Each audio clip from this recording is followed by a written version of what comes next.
Well, hello, puppers, and welcome to the Halloween season. We're here.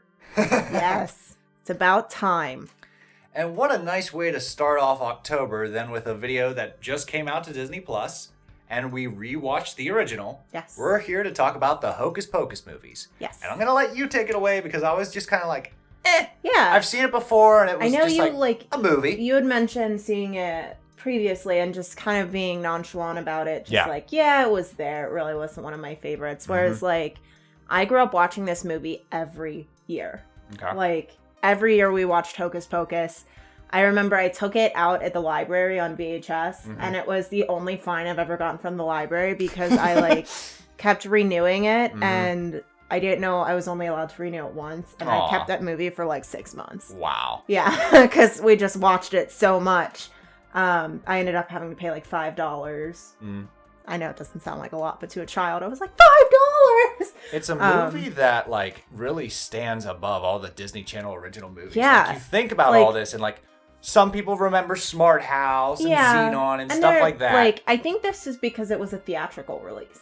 Was it? Yes. Okay, that explains so much. But what's interesting is it released in theaters in the summer. I think it came out in July. Okay. So it wasn't, a Halloween movie originally. But I know whenever you were talking about having not seen it, I was like, well, I was halfway through watching it. The dog is joining us today, if you hear him in the background. Oh, man, River. I know. God. Poor puppers. But I was watching it when you came home, and you were like, well, let's put it on the TV, because I was watching it on my phone. Right. And I think you enjoyed it more than you thought you were going to. I did. I feel like honestly you did. Remembered I thought it was going to be yep, that's a movie. Yeah, I feel like you remembered it as though it was Halloween Town. Yeah. Where it was overly childish, overly cheesy. And don't get me wrong, it has parts that are really, really cheesy. It does. It has a lot of darker themes, a lot of adult themes. It has a nice sinister undertone, which I'm always a sucker for. Yeah. To have this lighthearted, nothing too mature or gritty, but dark. This very almost innocent cover, and then this dark undertone that seeps in the more you get into the story. I'm a sucker for that. It's if you think about it, the Sanderson sisters are 3 witches who are killing children to stay young forever. Correct. They are caught and they are executed. Mm-hmm. That's pretty dark. And then they curse the town that they'll come back. They're going to come back and they're going to raise hell, basically. Well, not even that, but the first girl that they kill in the movie, probably Emily. Number 60 in the story. But yeah, Emily, her brother fails to save her. Yeah. And they don't want to kill him. They just want to curse him to life. So that it's just he can't die. So hey, he can you're never live with your guilt. Not only that, but that he can never see his sister again. Mm-hmm. Because they're from colonial America. They're very religious people. So there's always the idea of you'll reunite in the afterlife, and it's he is not allowed to die. Mm-hmm. So not only did he fail to save his sister, and he has to live with his guilt, but he has to live forever. Yeah. So he's never going to see his family again. That's a really dark thing to put in a kid's movie. Yeah. But the first one has a lot of such nostalgically funny things. Okay. So of these women that are from the 17th century coming back to 20th century America, and all of the things that have happened, all of the things that have changed. Yeah. They see blacktop roads for the first time. They're like, 'tis a river of death. All of these things that they don't understand, and they're trying to navigate through life. And because it's Halloween, everyone thinks they're playing a part. Yes. So it's just this gag. No one believes that they're actually the Sanderson sisters. So it's just really fun. And then you have Sassy Binks that's oh, God damn it. I've been protecting this book for so long, and you just had to ruin everything. And he's just really sassy, and he ends up, falling in love with the family. And he's like, oh, you're going to turn me into one of those fat house cats. And I could only think of Luna because she's my fat house cat. Yep.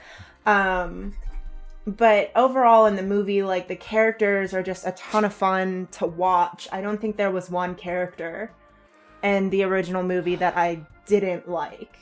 I don't want to say didn't like, but compared to your standard Disney movie, the kids are nothing special. Well, yeah. They're nothing bad. They're nothing not special. like spectacular child actors. And like one thing that kind of like I don't remember them hammering so hard on was the focus on the virgin joke with the main character. I forgot about that. I was just like, wow. I think at the time, like, I mean, they still make those kind of jokes today. Yeah, true. So it's annoying because it's like, dude, he's like, what, 14, 15 years old? Like, of course he's a virgin. Like, are you stupid? But I think I just remember being like one or two lines and then done. The funny parts that I remember are like the police being like, they thought I was a real cop. Yeah. Like, and then the woman like laughing hysterically, like, what idiots, And I'm like, well, you're dressed as a cop, dude. Of course they thought you were a cop. Billy, I remember really loving Billy Butcherson, and I still really loved him rewatching it. Yeah. In the original, because he's just like, I just want to be dead. Yeah, I just want to die. I don't want to be here. Yeah, and I got tangled in this mess. I love how like aggressive he is with the Sanderson sisters. I like that this movie, and like this is just like that era of Disney, still had some bite. Like the first words Billy Butcherson says when he's able to like rip his mouth open, he's like, "Go to hell." Yeah. Fun fact. And like the final act, like you actually feel like the Sanderson sisters want to kill these kids. Oh yeah.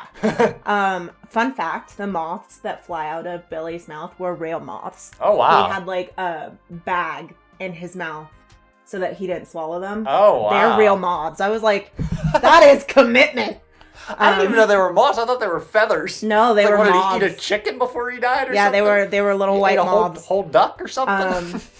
But yeah, because even towards the end, whenever they decide that they're going to kill the little sister, so, what is her name? Demi, something? Danny, that's it. I'm real bad with names. Oh, I'm awful. I normally just go by description. I know Thackeray Banks, Winifred, Sarah, Mary, and Sarah. Yeah. That's all I know. Fair. I don't even know the name. Allison. Was that her name? Yeah. The love interest? Yeah. Danny's the sister. I don't remember the boy's name.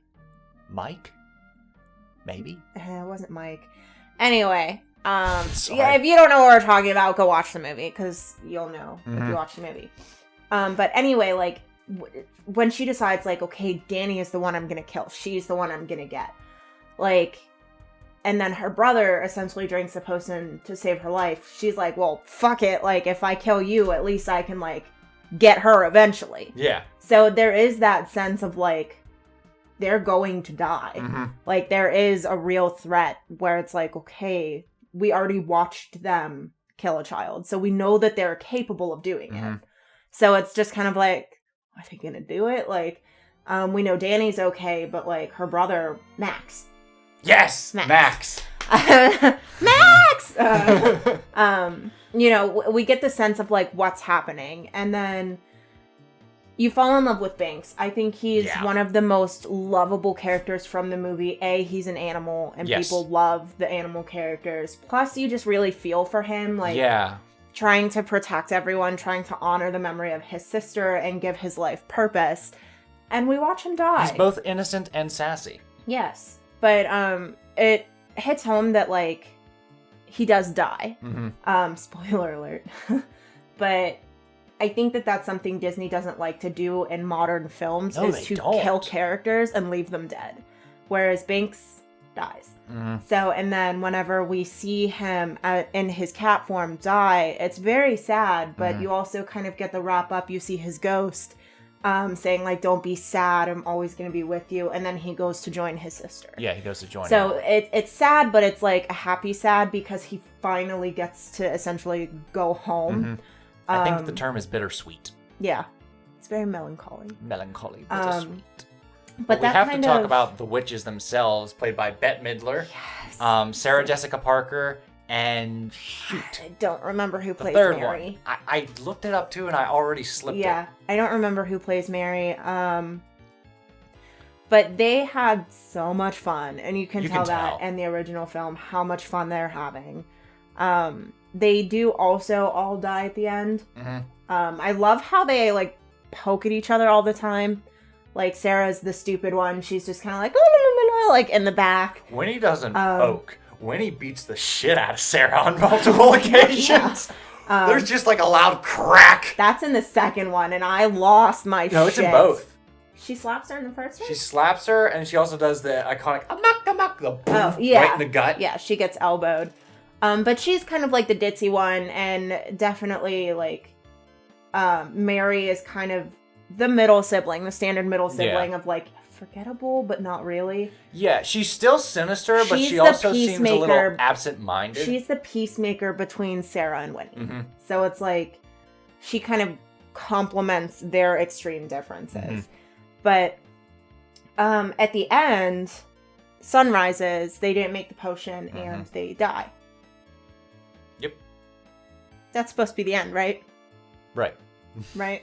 Am I right? But there's money and nostalgia! Money! So now, we're now in the year 2022, and the movie literally came out in like almost 1993. 30 years later. Almost 30 years. And we finally get the Hocus Pocus 2. Yes. Now, I'm just like, I'm not really crazy about the first movie. I was excited and nervous. If I were to rank the first movie, it would be between like Worth a Walk and Sleep at the Foot of the Bed. I still think it's a part of the family. Oh, absolutely. And like I could definitely I respect that you love it that much. Yeah, that's the nostalgia talking. But like when I look at it outside of nostalgia, I'm like, fine. Yeah, it's okay. Like that's fine. But it's like all of the memories attached to the movie that for me make it so good. And it's like that for a lot of people with a ton of things. You know, it's so when you look at it from a different perspective, but because all of the memories and feelings attached to it, it just makes it so much better. And that's this movie for me.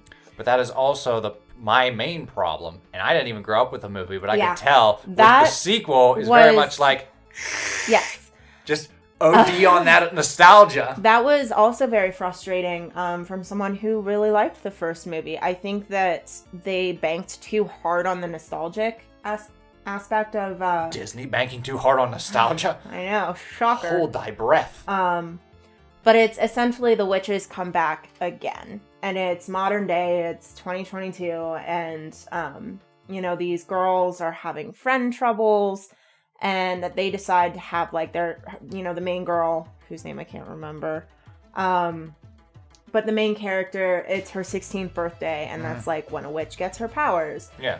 And they're gifted a candle from one of their adult friends who owns a magic shop. Yeah. So they light the candle. Turns out it was another black flame candle. Yeah. And another candle. And the witches come back again. So, and it's like... I was torn. I was torn because I was like, oh, they're back. And like... But also like, why couldn't they do it a different way?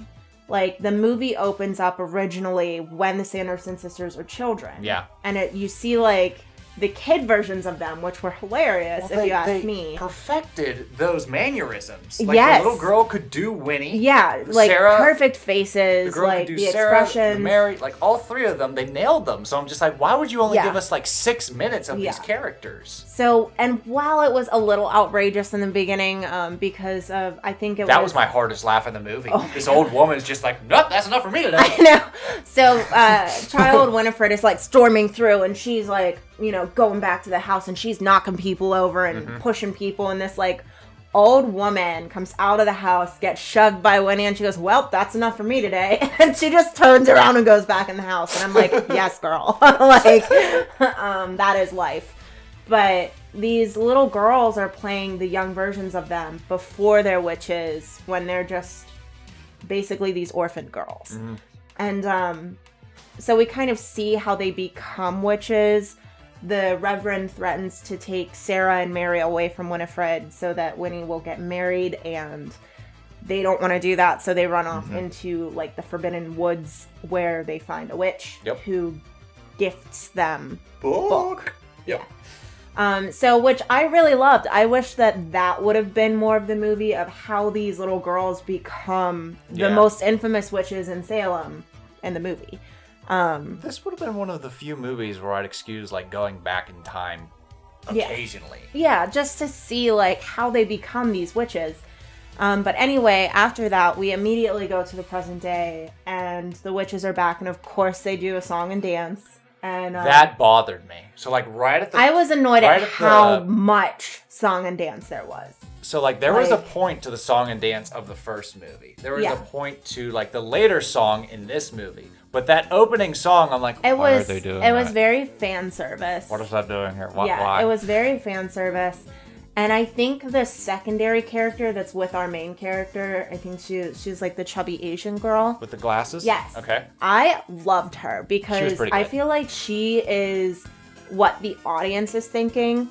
Because you have the main character that's like, oh my god, what's happening? The witches are back. This is a candle. And then you just have this girl that's like, why are they doing this? Why are they dancing?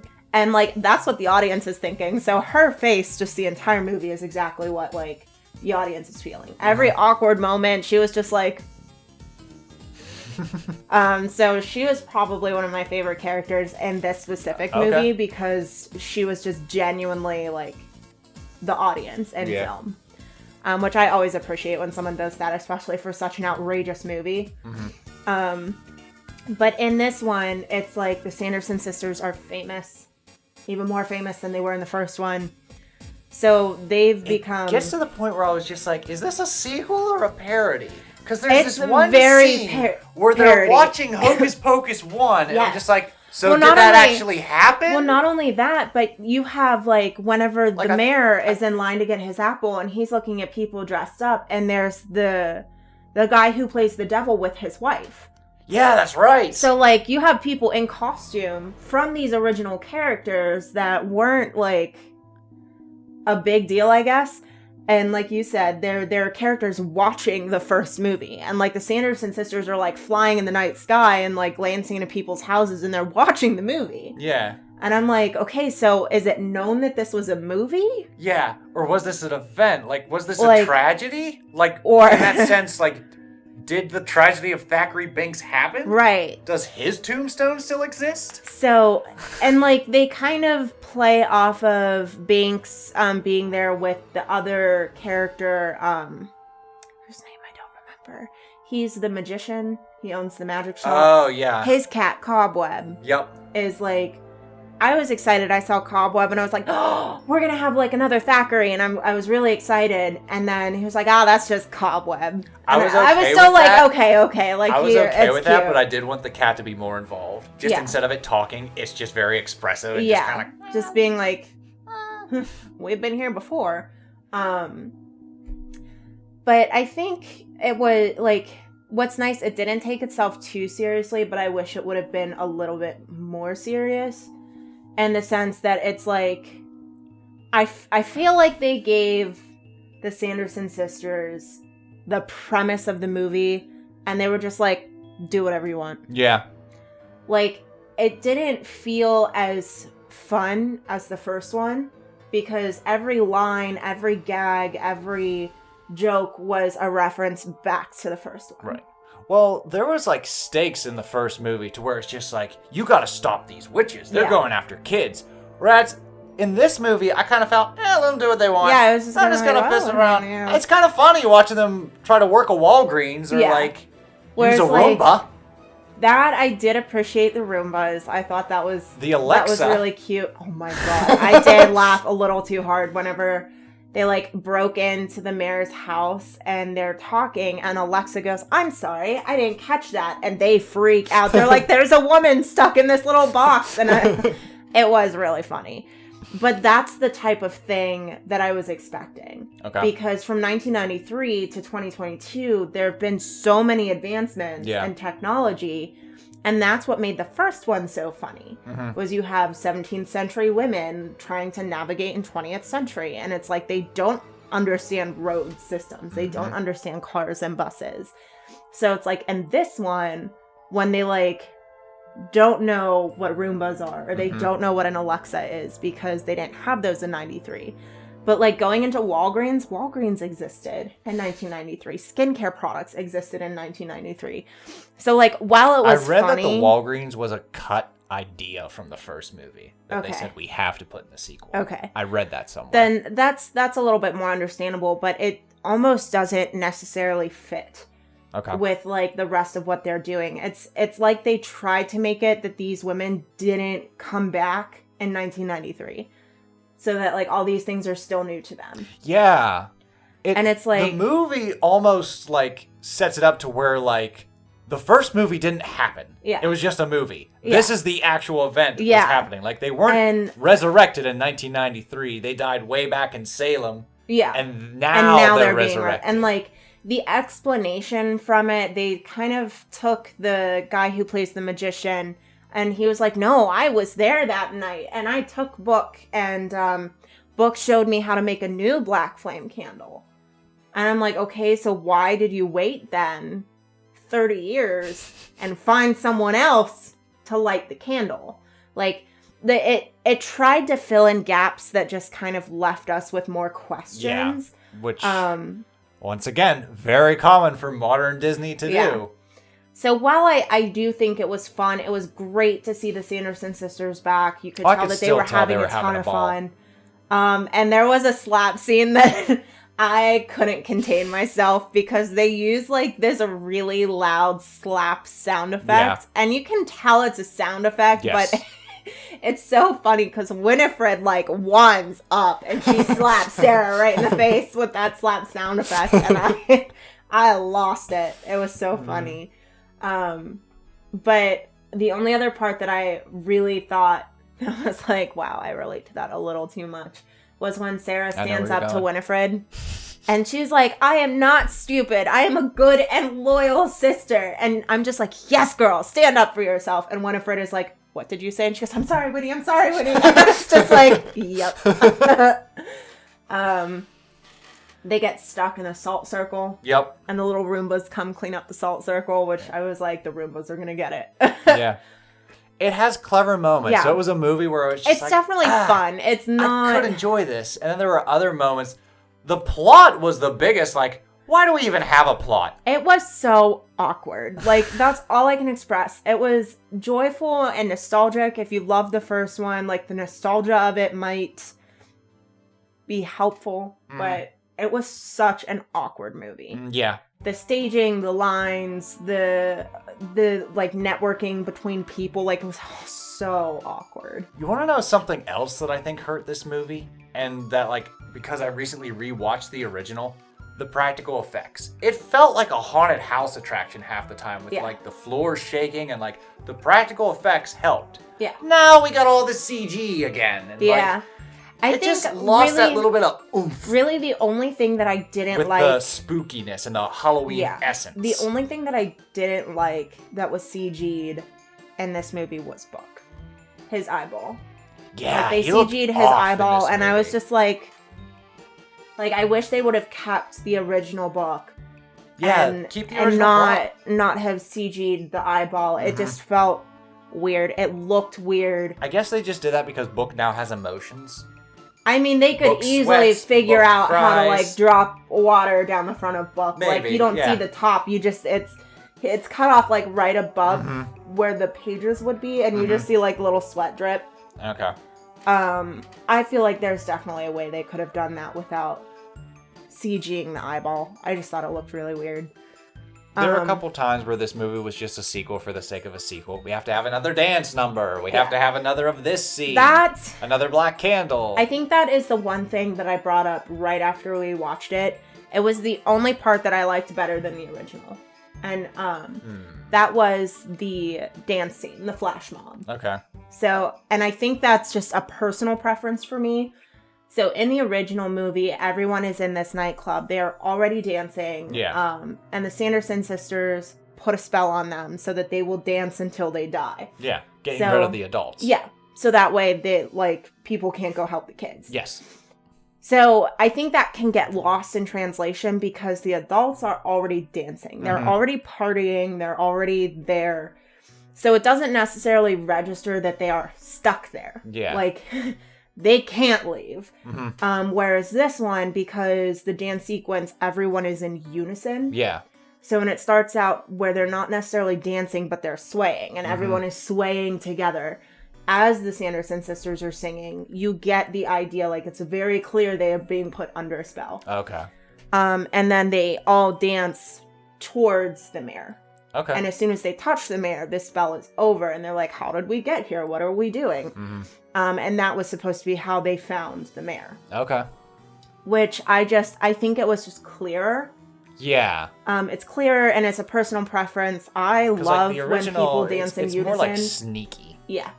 Like it's very underhanded, much like... so it makes sense, but like it's lost in translation. It could be, yeah. Except for the part where they sing in Latin. So... Yeah. You know, details. Details. Meh. But like, I'm just a sucker for people dancing in unison together. Cool. I just think it looks cool. I think it just, I don't know. I'm just saying like that. It like it was one of those movies that like had to check the boxes. Yeah. It was bringing back my complaint with Ghostbusters Afterlife, where it had to check the boxes of get like all what the nostalgia, are people nostalgic get all about of the the original, Easter eggs, sure we get check all them of the things. Force Awakens did this, Ghostbusters did this, Hocus Pocus is gonna do it. It's just this is movies now. What do you remember? We're gonna do it again. Yeah. You did bring up a good point though, where the Sanderson sisters were back and Billy was back. Yeah. But none of the other original cast members. I was expecting at least a cameo. And I think that they really, like, you know, I'm sure there are other things that we don't know about with scheduling or availability or just if they wanted to be a part of it. But I feel like the Apple lady, like that was a missed opportunity to make it like Allison or Danny. Yeah. Or even the mom. Okay. You know, like if they wanted an older lady. Mm-hmm. But keeping in mind that these kids would be in their 40s. Yes. You know, they were 16, 15, 16, 30 years ago. Mm-hmm. So, like, it's not as though they would be too young to play that part. Mm-hmm. But, like, some sort of cameo or, like, even another character or, you know, someone in the crowd or something like that. I feel like they just... You hit the nail on the head with that thought of, like, they didn't have any other cameos from any of the original actors other than the Sanderson sisters and Billy. Yep. And I'll be honest, like, Billy was just kind of goofy the whole time. Yeah. It was just like, hey, look, it's Billy. I liked Billy more in the beginning when he was just a kid. I was like, why am I here? When he was just like, can I just die, please? And this one, like, I did think it was a little funny the whole time when they're like, well, you're Winifred's lover. And he goes, I kissed her one time. Like, I was like, that is kind of funny. Because it just, like, shows how crazy Winifred would be. Yeah. Of being like, she kissed him one time. And automatically that's, you're my soulmate. You're my lover. Mm-hmm. And it's just like, he's like, no. I don't know why they didn't bring up at all. No, I think it was one. They brought it up once. What's that?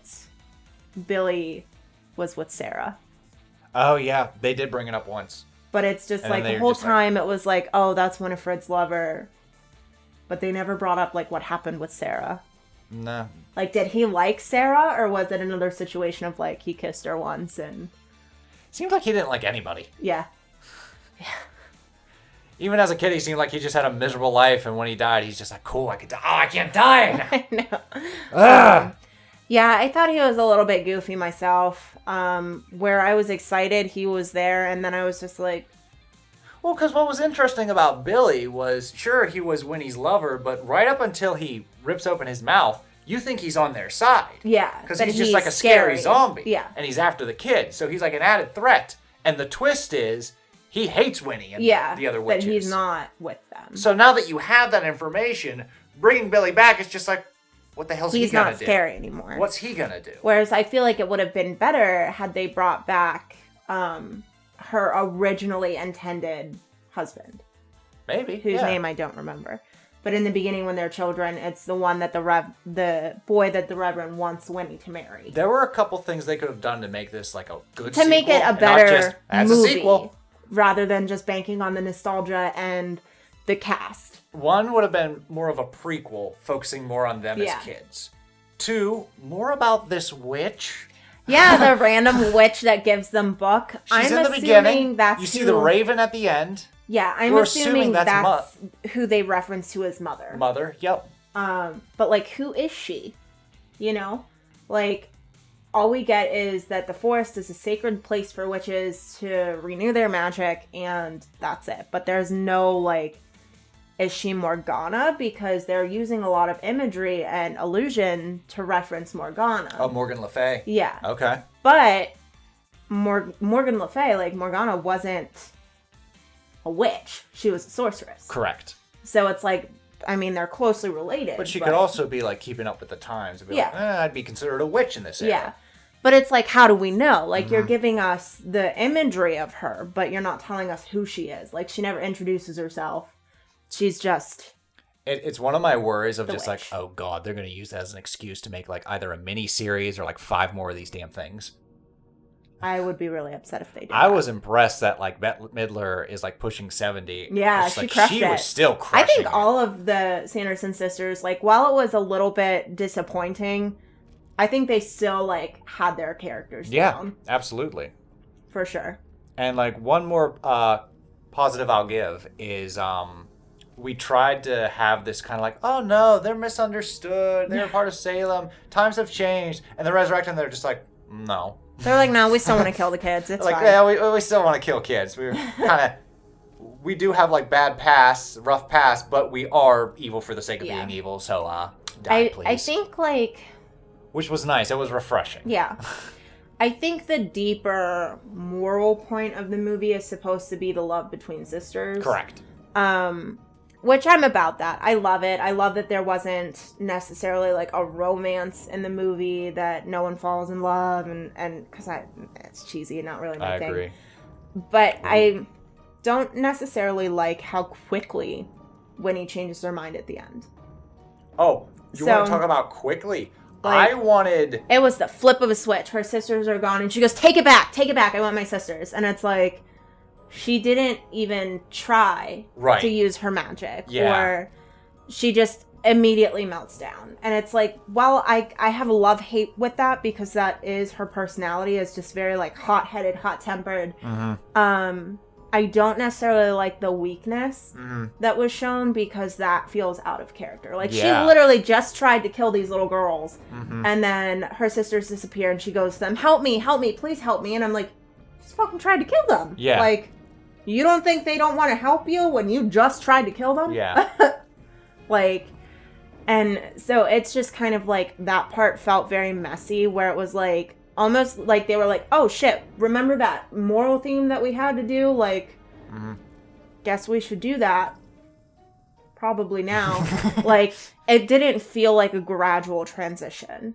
This movie definitely lacked on, like, gradual development. Yeah. Because, like, we have a third main character who we haven't even talked about yet. Because the movie is just like, oh yeah, there's a third one. Because the kids have a grudge. An understandable grudge, petty admittedly, but an understandable one. I feel like it's true but it's just kind of like teenagers. Glossed over, and by the time they patch it up, we're running into the final act. Yeah, and it's like, so it's just like, are we gonna get who is this bitch? So basically, the mayor's daughter is like the third bestie in this little group of friends of our two main characters that we're traveling throughout the film with. And apparently she gets a boyfriend, and the friend group, like, falls apart. Yes. That happens. Like, that is, like, true to high school, where, like, your group of friends, someone gets a significant other and they stop spending time with you, and then everyone is like, oh, they hate us now. Like, yeah. So I feel like that was genuine to the age of, like, what these kids are doing. But the whole time, they're, like, having this weird battle, and then, like, the stupid, and I mean that, and, like, that's his character, he's unintelligent, football player guy, the boyfriend, is like, come on, guys, like, you're witches, and like, scared and superstitious and everything, and it's just weird. It's so awkward. It's definitely, like, modern generation awkward, because to them, they're like, that's bullying. But if you watch the first movie, I'm like, that's bullying. They took his shoes, they mocked him. They beat him up. They followed him around. Yeah, so whereas, they beat him up. This is very, like, whereas this guy soft, made 2 jokes. Which, again, it's not that it's not bullying, because if you're affected in any way negatively, like, that is bullying. But it's a discussion that needs to be had, not necessarily like, that's assault. You just assaulted him, and you should probably go to jail. Right. But basically... And I can almost oddly see it from the bully's point of view as well, because these girls, like, they love scary movies, they watch horror movies, they kind of dress in dark clothes. Like, she sets crystals on her desk for good luck during tests. So he's like, you're witches. Mm-hmm. Like, this is you're witches. And they take offense to that. We're not witches. Like, you're bullying us. You're making fun of us. And it's like, I think just because the age that we grew up in, I don't see that as bullying, but I could see how it would upset someone. Well, even he didn't see it as bullying. He's like, he was like, I was making conversation. Here's my complaint. After that apology, we're done with that character. Yeah, he just goes away. Like, he didn't join the team. Like, there was no inclusion of him after that. Like, even the girl, his girlfriend, just kind of, like, leaves. You know, and goes with her friends. Yeah, instead of she gets like, snatched. Yeah, she does get snatched.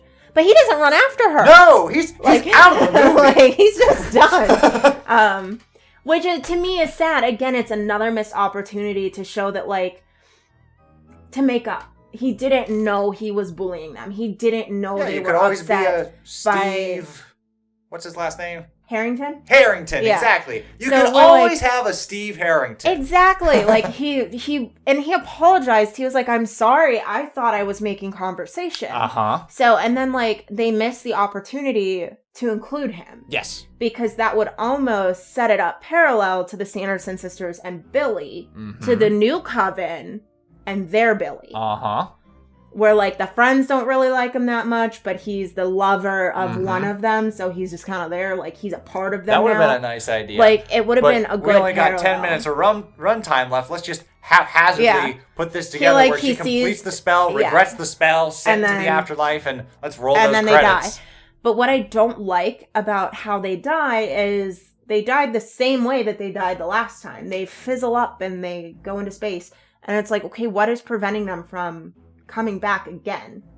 So, you went to the bathroom, but after their little studio singing moment, there's an after credit scene. Oh, Lord. And Cobweb knocks over a box that says The Black Candle.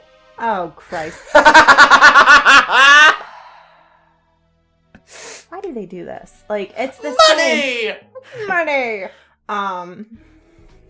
Mr. Krabs, why did you make a Hocus Pocus franchise? Money! Money! All right. But I would say the second one is worth a walk. I'd walk it to the shelter. Yeah.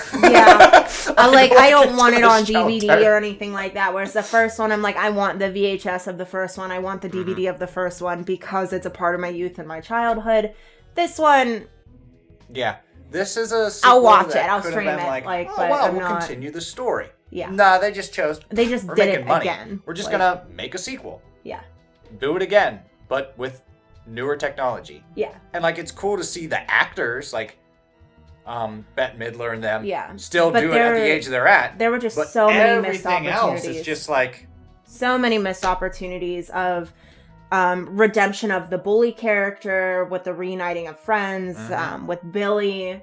There was missed opportunity with, including the original cast. And there was also that missed opportunity of the Sanderson sisters with the mayor, the descendant of the Reverend of... What became of that? He just, he literally... So, the mayor is the descendant of the Reverend that essentially made the Sanderson sisters become witches. Correct.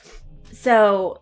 The whole time, the mayor is, really quirky. He's awkward. He's just raving about these caramel apples. And then he stands in line to get his caramel apples. He gets one, and that's when the flash mob comes to him, and someone takes his apple, so he never gets one, and he goes home. Doesn't he meet the witches? He does. He thinks that they're friends of his daughter's because she had the party. They're like, oh, well, this is a bit older crowd than I was expecting. And then he goes, you guys gotta go. I didn't get my apple. Tonight was a disaster. I'm going to bed. And that was it. There was no redemption between him and the witches or anything like that. He just... Disney! Is pissed off he didn't get his apple, and he goes to bed. You gotta fulfill these plot points! Alright. So, there's just so many things that could have been included, that could have been there, that I feel like was missed opportunity in the wake of nostalgia. They went for nostalgia rather than making a good story, making a good movie. Okay. I hate to cut you short, but this is about as long as our Ranking the Pirates of the Caribbean videos. Yeah, so we should probably go. Yeah. What do you guys think of the Hocus Pocus movies? I know many people love them. What did you think of the sequel that just came on Disney Plus? Is it wrong to say that Disney Plus is now just a style of movie to where, you can look at something and be like, yeah, it looks like it belongs on Disney Plus. Disney Plus is now the modern, like, just regular, like, straight-to-video DVD. Yeah, it is. It's just like, yeah, this is a movie. It begins. It tried. It ends. Did it try? What do you think? Yeah. Let us know, puppers, and we'll see you with some more Halloween goodies. Toodles!